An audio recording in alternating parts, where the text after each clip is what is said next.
happy day 4 at Comic-Con, everybody. My name is Corey, better known as the Seaman, and I want to welcome you to a special Comic-Con edition of the Seaman's Cinema Sit-Down. That's right, folks. It is Sunday, July 22nd, the all-too bittersweet final day of our Comic-Con weekend. Oh, what a fantastic weekend it has been, and certainly looking forward to whatever we have left going on today. But before we do that, we have a day to get to that happened before. So you know the drill. Pull up a chair, take a seat.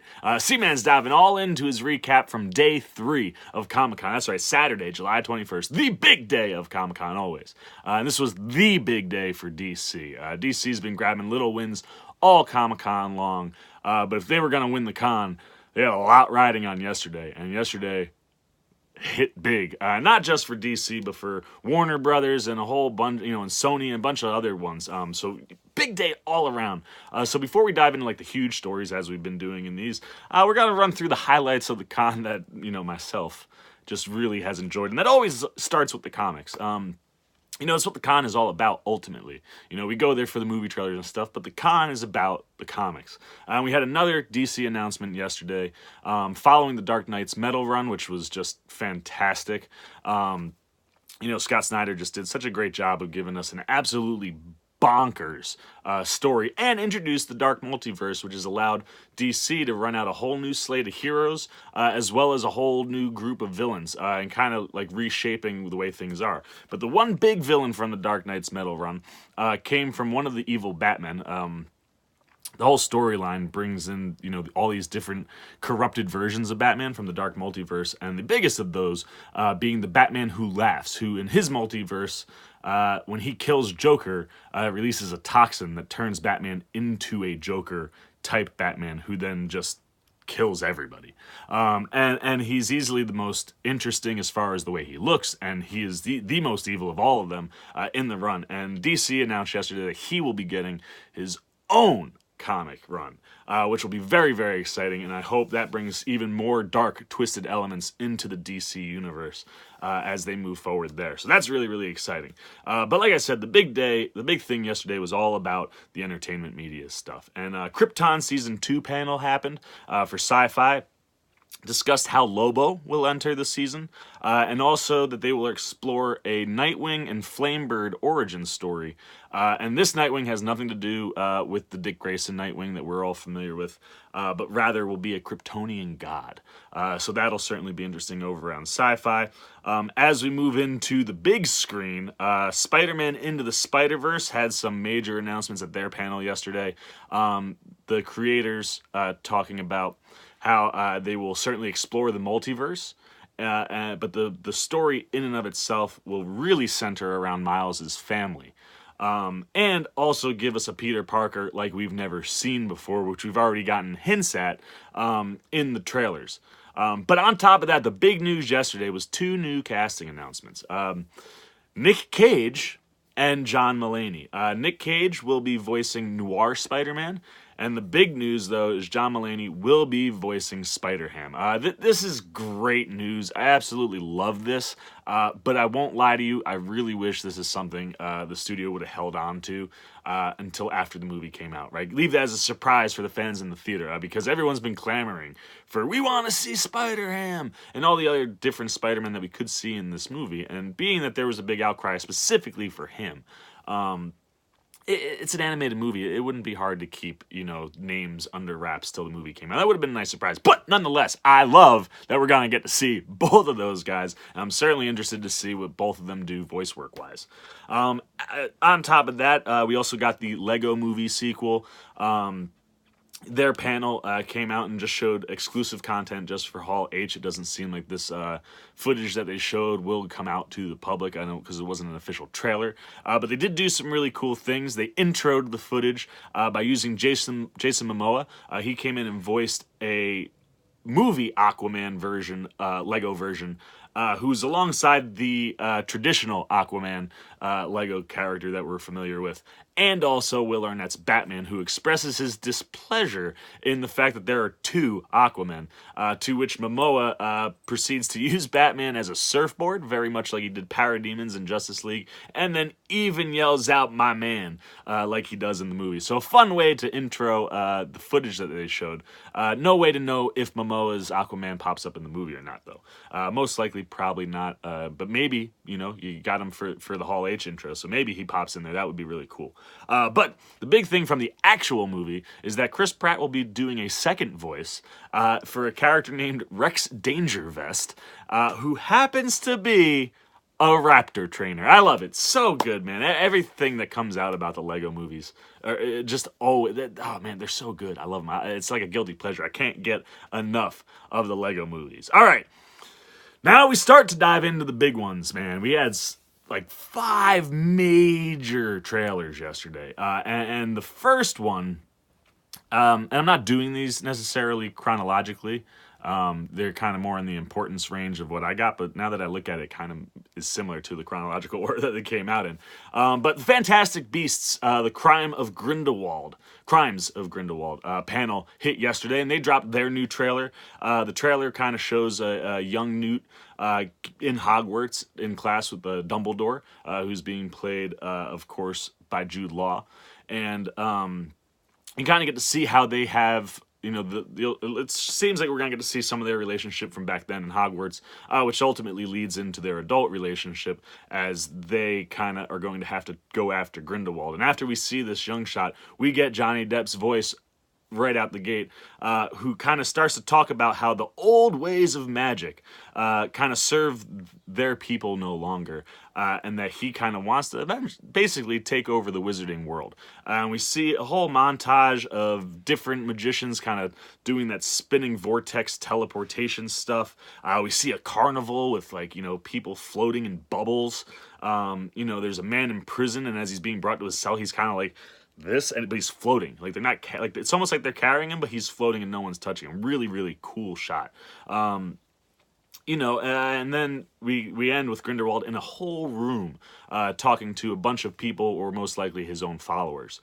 And that kind of builds you into what the story is going to be about. Grindelwald is making major moves to try to take over the world. And then we hear Dumbledore talking to Newt as an adult. And, Newt basically asks, he's like, do you need my help? And Grindelwald proceeds to tell him that he can't move on, or Dumbledore proceeds to tell him that he can't move on Grindelwald, and that he needs Newt to do it. Now, the cool thing about this moment in the trailer is that voiceover happens while Dumbledore is looking into the what's it called? The Mirror of Erised, which we've seen in the Harry Potter movies, and in those movies that introduce that the mirror shows you your deepest, heart's desire. And when he's looking at that, as he says he can't move on Grindelwald, we see Grindelwald in the reflection in the mirror. And this is kind of big because ever since Dumbledore casting was announced, people started to wonder, will they go and explore the relationship between him and Grindelwald, which in the books, J.K. Rowling, has always maintained the fact that she thinks Dumbledore is gay, and that they had more than just a deep friendship. And then the director came out and said that wasn't explicitly going to be kind of like explored at all, and the first trailer didn't hint at it in any way whatsoever. But with this trailer, seeing that he's looking into the mirror, deepest heart desire could kind of pull back to that and tie into the fact that he can't move on Grindelwald because deep down he ultimately maybe loves him. So it will be interesting to see where they go with that, and certainly more encouraging for fans that wanted to see that happen in the movie with that kind of glimpse and voiceover work. So we'll see where that goes. But following that, the remainder of the trailer kind of shows the cast ending up in Paris. We get to see a whole slew of, where they're talking about, Dumbledore, taking over the wizarding world.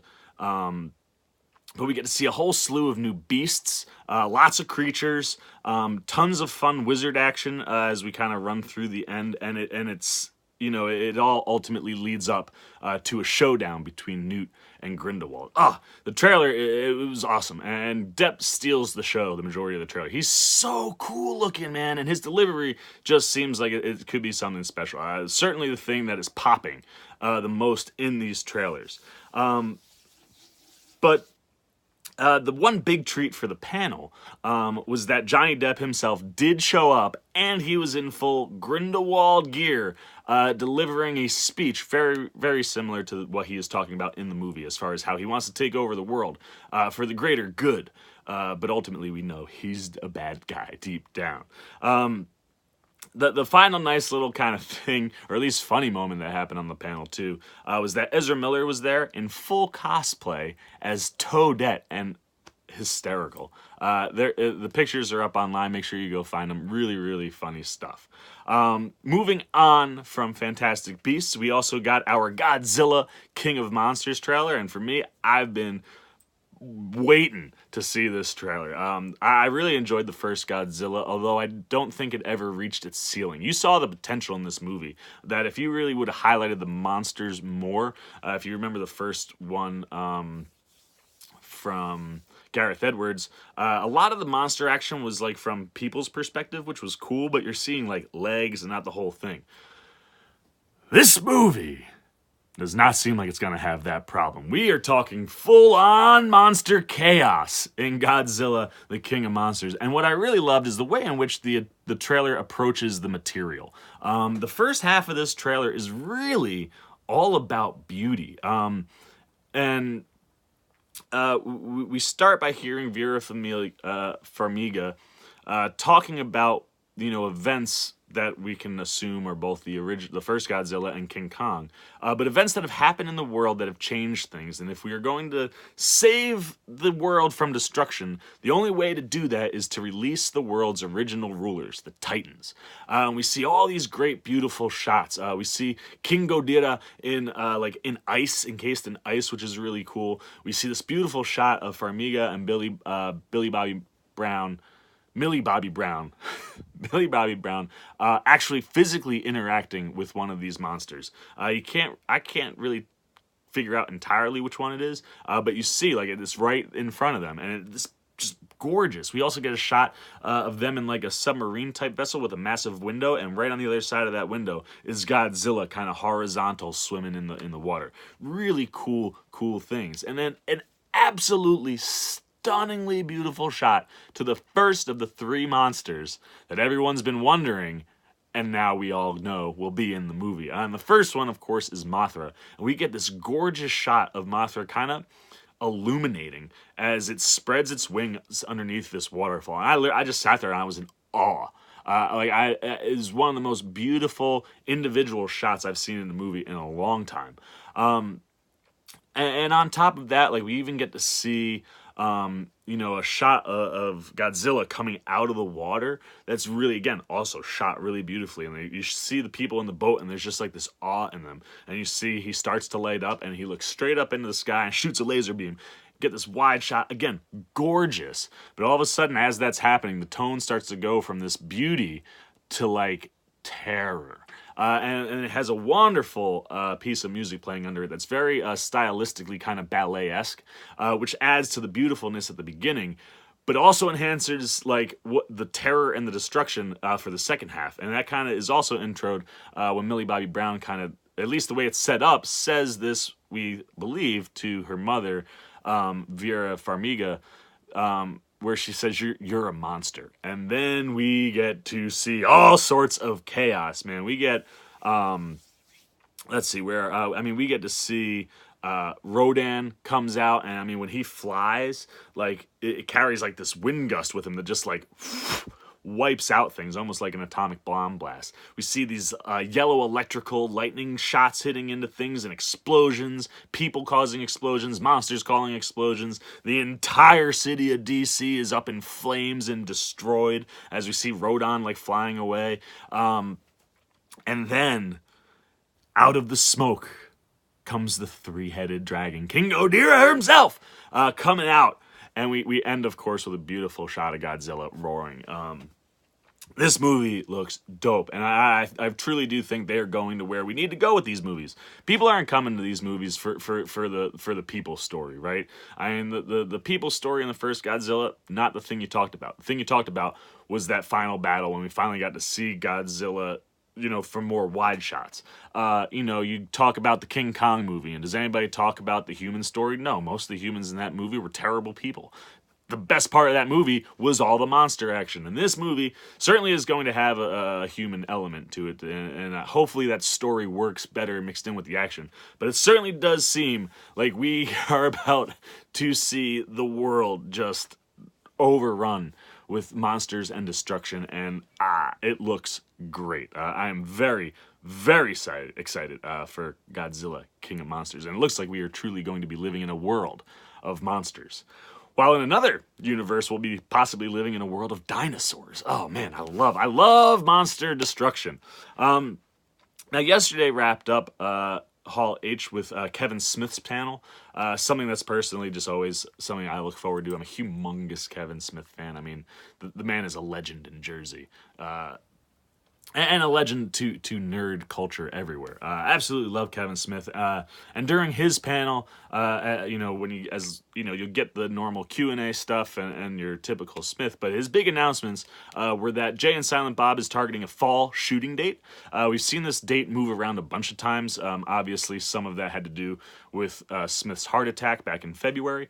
But this push seems to be more related to casting. And that was the other big thing that Kev dropped yesterday, that he has added to the cast 3 people from The Flash, which would be why he's probably shooting for the fall, when they wouldn't be shooting Flash episodes.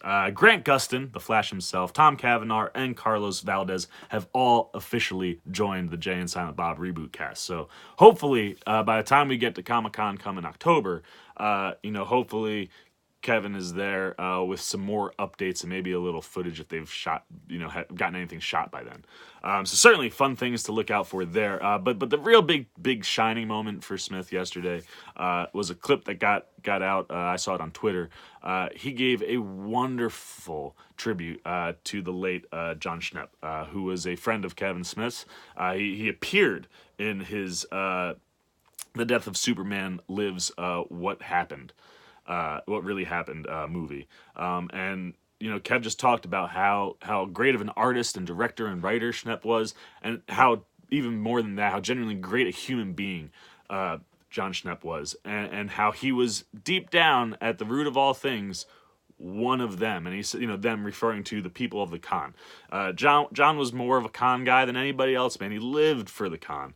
And Kevin did a wonderful tribute, talking about him for a couple minutes, ending in a moment of silence. And I thought that was just really beautiful. And a moment that the con needed, right? Because, you'd seen the story and lots of people were talking about it, but I hadn't seen anything that actually happened at the con, referring to Schnepp. And so glad that Kevin Smith was the one to deliver that. It was absolutely beautiful. Make sure you go find that clip as well. I believe I retweeted that. Now, before we get into the big ones, DC finally announced that its cinematic universe has a name. It will be going by the Worlds of DC. So when we're watching these, movies we've been continually referring to as the DCU, the DC Universe, or the DCEU, the DC Extended Universe, it is now the Worlds of DC. Great, that has a name. And as we talk about DC, let's transition into some of the big things that happened to them yesterday.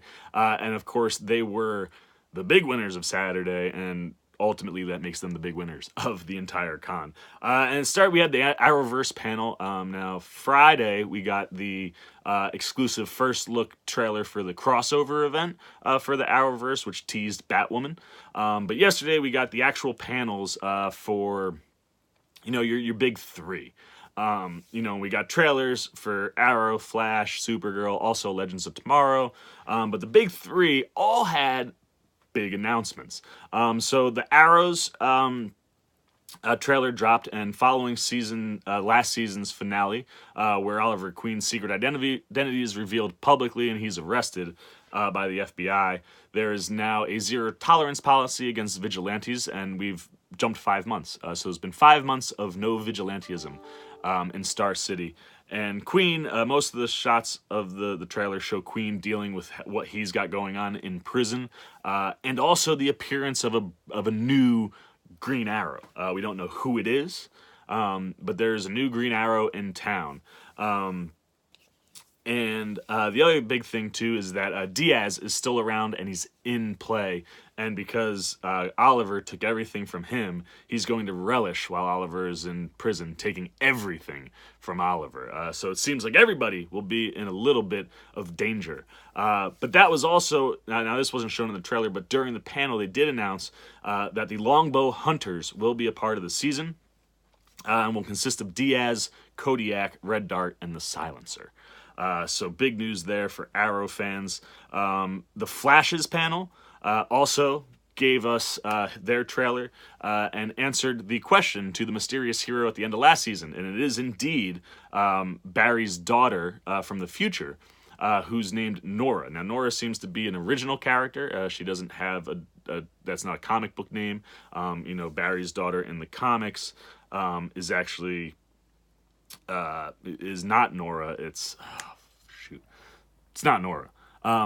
But Nora in the trailer reveals that her superhero name is XS, which is Barry's granddaughter's, Jenny Ognat, her superhero identity. So it seems that if we're pulling from anywhere, it might be from there if you look into the comics for that character.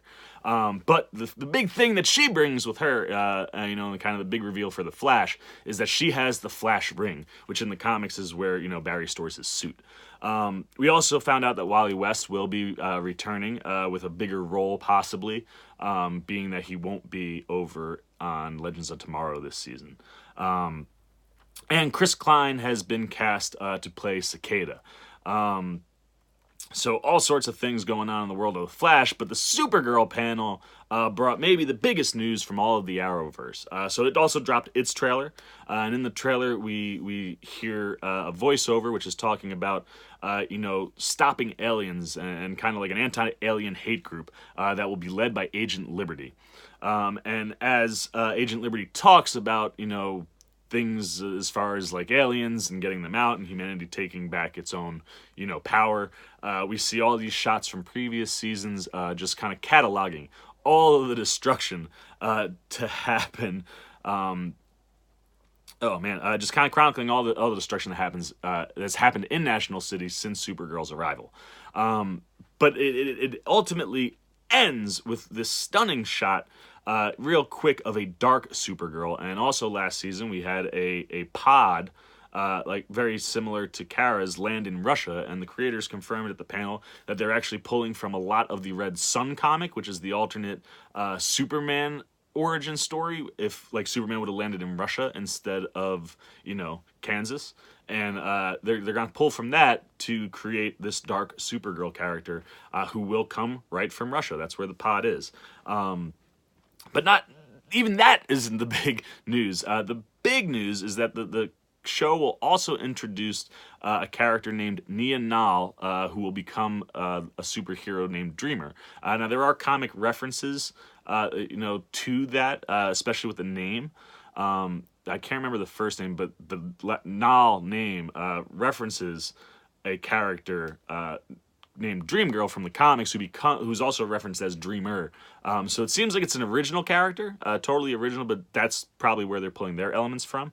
And they've cast Nicole Maines. And the twist and the big announcement for this hero is this will be the first television transgender superhero. The casting call called out to the fact that Dreamer and Nia Nal will be a outspoken, very confident transgender woman with a very strong desire to help those that need it. And it looks like that story will run parallel to Kara's, which will be that's just super exciting news as we continue to see media kind of grow in its diversity. So that will certainly be something to look for, and really the big news out of the Arrowverse yesterday. Now we're transitioning into the good stuff. The Wonder Woman 1984 panel happened. Now, obviously, they're only a couple weeks into shooting, and they have, I think, roughly 20 more to go. So there was no one was expecting anything major from them, but they did bring some content with unfinished visual effects. Crowd members were saying, I think a lot of that had to do with when when Wonder Woman is running, she's running really fast in the sequence that they showed. It seemed like those visual effects were unfinished. Some footage did leak out yesterday, but ultimately the footage that the crowd at Hall H got to see has to do with Wonder Woman saving some kids from a couple gunmen inside of a mall. And we obviously have seen pictures of Steve Trevor in a mall, so that kind of syncs up with things we know. And, you know, I think she lassos one of the girls and throws him into like a giant stuffed bear. And like I said, we see her running really, really fast. You know, so that was, you know, one of the things that kind of popped out footage-wise. That, and of course, because of the unfinished visual effects that will not be released to the public. But the one thing that Gadot and Jenkins both stressed during the panel is that this is not a sequel to Wonder Woman. You know, and that it doesn't directly tie to that movie the way a sequel would. This movie is a standalone, more taking the approach of like an Indiana Jones movie or a James Bond movie, where all of those movies exist in the same world, but are all completely independent of each other for the most part. So that's kind of cool, and it works, right? Like, it's one of those things where you kind of maybe would get a little worried, where it's like, well, you have to have connective tissue in here. Like, that every movie in a universe is ultimately a sequel to something. But the fact that these are all taking place prior to where our universe started, you can go out there and make these individual, just kind of standalone Wonder Woman movies that obviously will have connective tissue. I mean, Steve Trevor's going to pop up into the movie. But you can tell a completely original story that has nothing to do, where you don't have to tie back into Ares or any of that. So I ultimately like that that's the kind of the approach they're taking. Because as you're jumping these time periods before we need to have direct connective tissue from movie to movie, if you're going to create a universe the way Marvel did, you can do these kind of standalone Wonder Woman movies. So that's kind of an idea that I really like. Let's see. The one other thing that was apparent too during the clip is that Wonder Woman's suit and everything about the movie is way brighter than the World War II story, which totally makes sense too. If you think about, like, you know, most World War II movies are kind of more dulled in tone, and the 80s is very, very vibrant. So brighter colors totally makes sense. And the other thing too is that the clip seemed to show off, even in its shortness, that they're definitely emphasizing 80s style and culture, which is really cool. There was no looks at Steve Trevor from the movie, and no explanations as to why he's back, and even Pine himself said he can't talk about that stuff. And there was also no additional footage for Barbara and Minerva being Cheetah. And considering that the footage they showed had unfinished visual effects, if indeed Kristen Wiig is going to look like a cheetah in this movie, it's probably not surprising that we didn't get any footage of her, because, again, only a couple weeks in. They got 20 more weeks to go. The place to really look for big Wonder Woman stuff would be New York Comic-Con come October, which obviously will also be probably the big one for Marvel. So that'll be one of the things I'm sure DC will combat the Marvel stuff with. Now, we're going to get away from DC for just a minute, because the stuff that went down for Sony when the Deadpool panel came out was some of my favorite stuff from the whole weekend. One, you know, I absolutely love Ryan Reynolds, and I love the way he handles Deadpool. And I just love the fact that everything about Deadpool meshes with what the character should be, right? And all the stuff that we've seen pop up thus far. You know, the toilet seat covers, you know, the chimichangas, all of this stuff just plays so well into Deadpool. And at the panel, they discussed the super duper extended edition, which was had a screening later on that night. But at the Hall H panel, they did show a couple clips, and both Reynolds and the director Leach were very adamant that there's a bunch of Easter eggs that fans haven't talked about yet from the actual original cut, and even more in this extended 15 extra minutes, I believe. Not of Easter eggs, but of footage. The other thing Reynolds was also pushing that is an interesting topic, is that he wants to explore Deadpool's pansexuality more as they progress this series. And considering with everything that happened with James Gunn as far as having past, you know, tweets have him be fired because those tweets didn't mesh with, you know, the way Disney thinks. Now, granted, the stuff that James Gunn was talking about is nowhere even remotely close to the crudest of humor in the Deadpool movie. But that crude humor does push that boundary. It didn't quite cross the lines the way James Gunn's tweets did.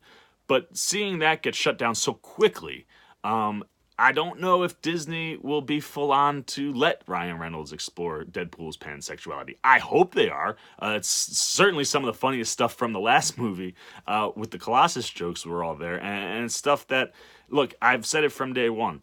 You can't restrict Deadpool. If Ryan Reynolds wants to try something, you kind of have to let him do it, as long as it's in the ballpark of not being something that would be detrimental or cause an actual stir. And Reynolds has proved now twice that this group of people that are in charge of these movies are very good at pushing that line, but never crossing it. And I don't know if Disney's going to let him do that.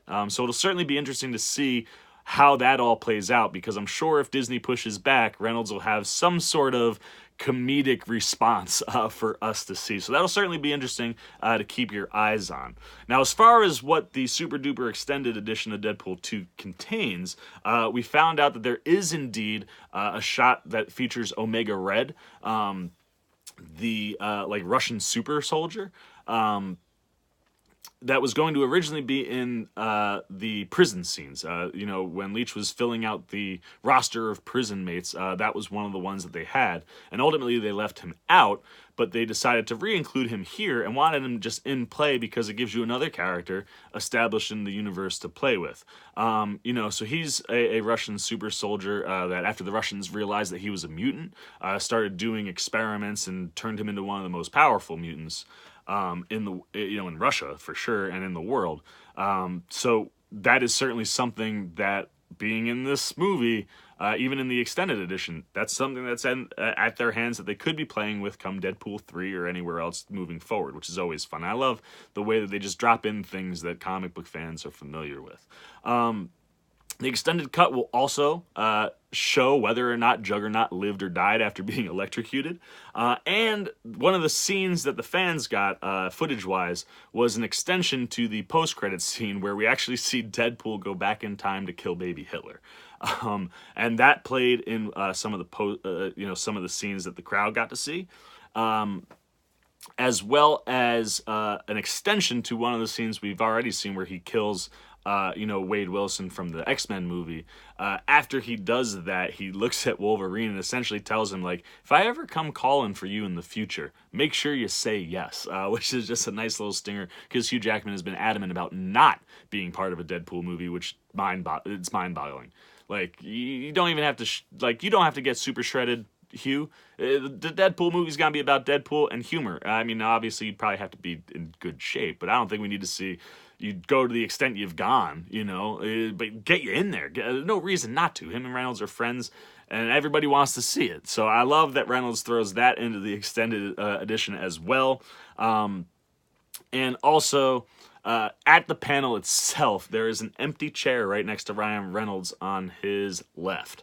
And the tag in front of it says Vanisher, which is absolutely hysterical. I tell you, everything that guy and that team does with this material in and outside of the movies is just always brilliant. And I absolutely loved following along all of that stuff yesterday.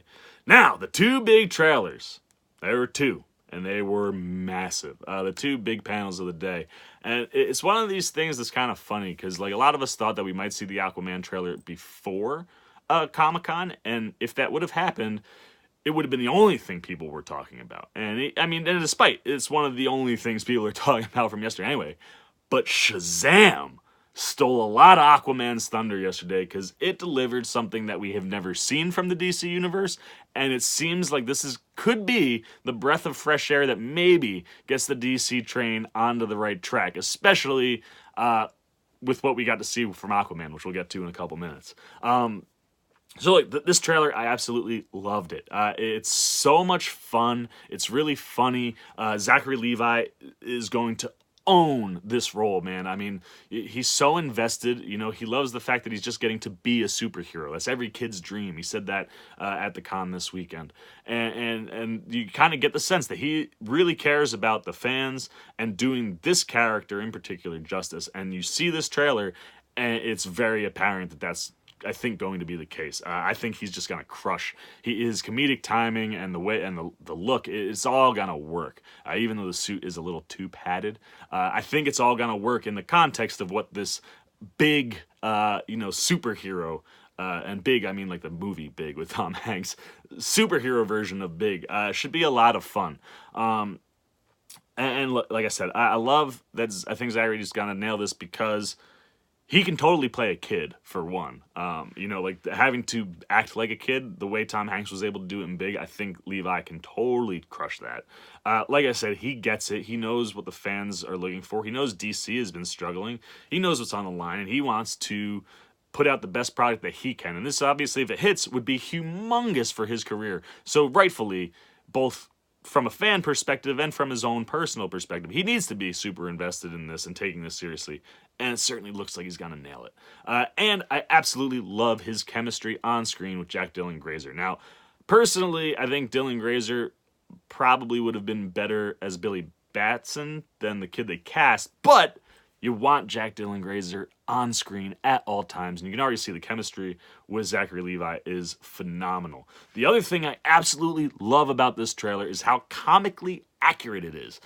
It's wild. It is ripping right from the pages of Shazam's New 52 storyline. Now, obviously, there's been a couple tweaks, and we'll run through some of the things that's just awesome. But I love the Shazam origin story. The fact that he's running away from the two bullies, gets onto the train, and then gets called by the wizard Shazam. Exactly what happens in the comics. The lair and where the wizard lives, so spot on.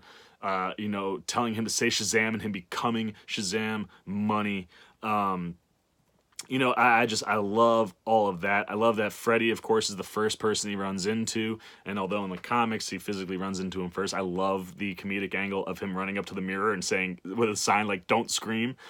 That's really funny, but same kind of thing. Going right to Freddy, and they're going to explore what it's like to be a superhero. You got to remember, Billy is a kid in an adult body now. And I love that the first place he goes to is Freddy.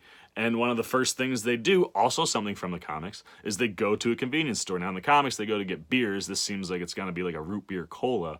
But while they're there, Shazam gets shot, finds out he's bulletproof, and then kicks the crap out of the villains. And we see all sorts of elements from that scene also littered all over here. And the added element, as they walk out past a couple girls, he goes, "Sup, I'm a superhero." Love it, man. That's what I'm talking about. Zachary Levi's got to nail this. And I think this movie is...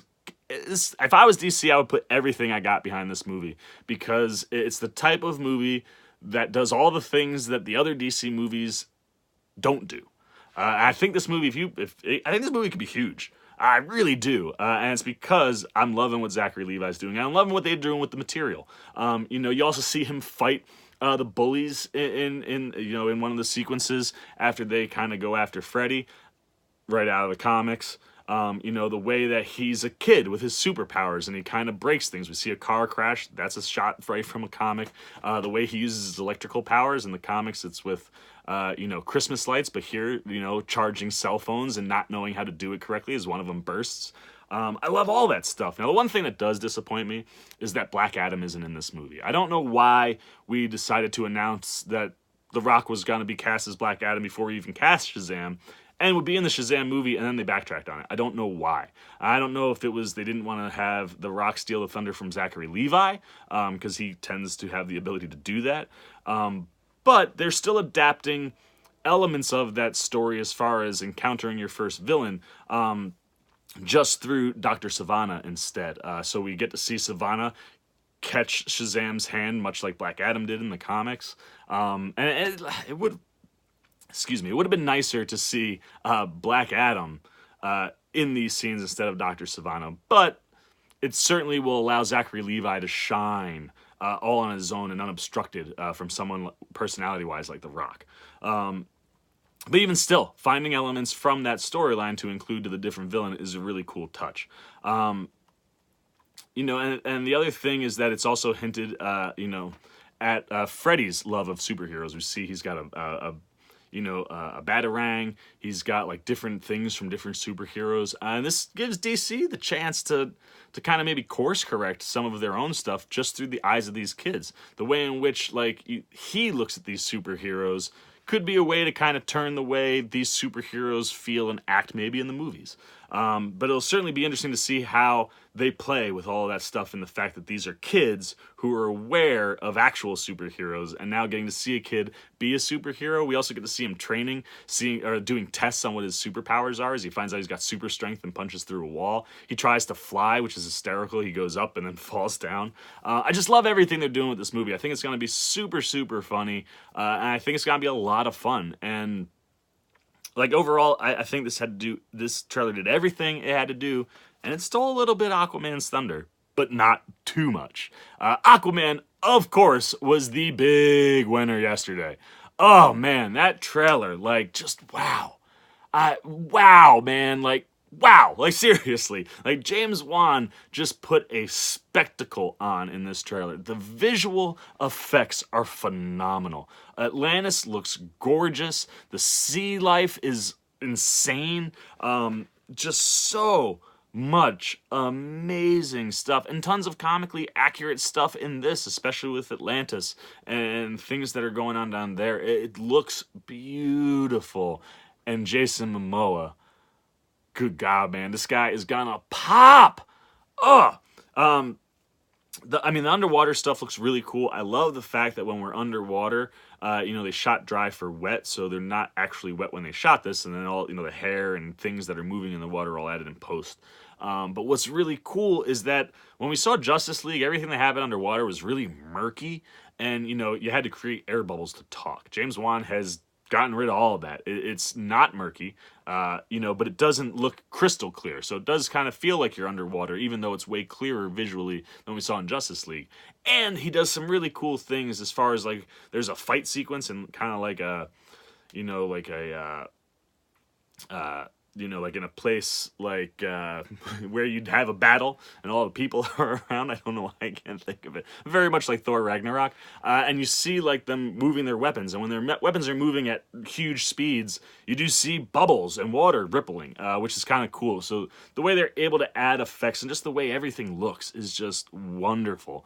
I love the whole tone to Jason Momoa, and this movie looks so cool. I love the flashback shots, getting to see him as a kid in an aquarium. Bullies pick on him, and a shark comes right for him and breaks the glass. And you just see all these fish around him in the tank just looking to him, and his eyes turn you out James Wan is doing all the right things, man. I mean, even the stuff that, we were maybe a little hesitant about, like when we got some of the first imagery coming out and whatnot, all of it looks great. I think they're going to go to some really amazing places. And the Black Manta stuff, oh my gosh, we get to see him laser up and explode. It looks gorgeous, and he's going to pop, man, so big on the big screen. But the big takeaway from the Aquaman panel was not from the trailer itself.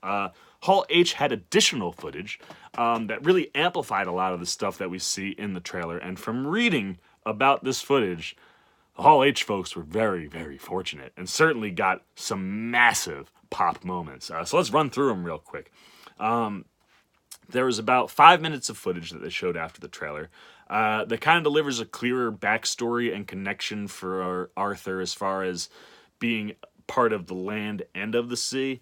Aquaman and Mera, we get a longer look at them in the Sahara Desert as they look for King Atlan's trident, which also this footage kind of hints at the fact that the trident is really the main objective of this movie. It's who can get a hold of the trident.